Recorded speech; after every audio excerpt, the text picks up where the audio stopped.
امام اہل سنت کو جو یہ محبت اہل بیت ملی ہے یہ آپ کو وراثت میں ملی ہے. واہ واہ. صرف امام اہل سنت ہی نہیں, آپ کے والد گرامی مولانا شاہ نقی علی خان رحمۃ اللہ علیہ وہ بھی اہل بیت سے ایسی محبت کرتے تھے, سادات کا ویسے ہی ادب اور احترام. سبحان اللہ. اور ان کے جو والد میرے امام کے دادا جان مولانا رضا علی خان رحمۃ اللہ علیہ, نماز فجر کے بعد باقاعدہ ان کا, جیسے لوگ صبح ناشتہ کر کے اپنی جاب پر جاتے ہیں, مولانا رضا علی خان رحمۃ اللہ علیہ نماز فجر کے بعد آپ سادات کے گھروں پر جاتے تھے اور ان کو ان کی خدمت, ان کے یہاں پر کوئی بھی کسی بھی قسم کی کوئی حاجت یا ضرورت ہو سیدوں کو, تو یہ اعلیٰ حضرت کے دادا جان ان کی حاجتوں اور ان کی جو ہے وہ تعظیم اور تکریم کے لیے ان کے گھروں پر جا کر پوچھا کرتے تھے. کیا بات. اور اسی طرح سے امام اہل سنت نے کیا فرمایا کہ یہ فقیر حضرات سادات کرام, یہ میں فتاوی رضویہ شریف کی عبارت پڑھ رہا ہوں کہ حضرات سادات کرام کا ادنا غلام و خاک پا ہے. اس کے بعد فرمایا کہ ان کی محبت ذریعہ نجات و شفاعت جانتا ہے. اس کے بعد فرمایا اپنی کتابوں میں چھاپ چکا ہے کہ سید اگر گناہ گار بھی ہو تب بھی لائق تعظیم ہے.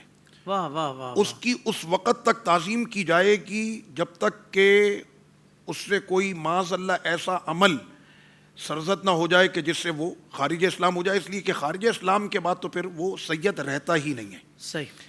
سید ہونے کے لیے اسلام نسب کا اعتبار نہیں رہتا. ہاں پھر نہیں رہتا. تو امام اہل سنت نے پھر فتاوی رضویہ شریف میں فرمایا کہ جو لوگ سید کہلائے جاتے ہیں ہم ان کی تعظیم کریں گے.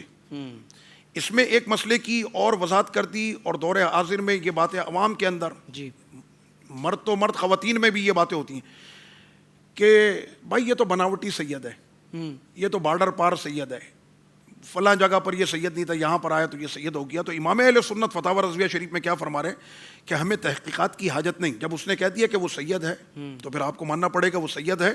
نہ سیادت کی سند مانگنے کا ہم کو حکم دیا گیا, خواہی نہ خواہی سند دکھانے پر مجبور کرنا اور نہ دکھائیں تو برا کہنا, مطعون کرنا یعنی ان کو تانے دینا, یہ ہرگز جائز نہیں. اور امام اہل سنت نے یہاں پر جو فتاوی رضویہ شریف میں فرمایا اس میں شک نہیں کہ جو سید کی تحقیر یعنی اس کو حقیر سمجھتا ہے بوجہ سیادت کرے, اللہ, یعنی سید ہونے کی وجہ سے وہ اس کو حقیر جانتا ہے, فرمایا وہ مطلقاً کافر ہے.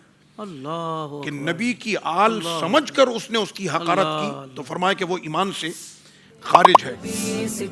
زندگی کے تمام شعبوں میں دینی رہنمائی حاصل کرنے اور آخرت کو بہتر کرنے کے لیے ہمارے YouTube channel Islamic digital studio کو سبسکرائب کر لیں اور بیل آئیکن بھی پریس کر لیں. قرآن سے بھی ملاتا ہے ہمارا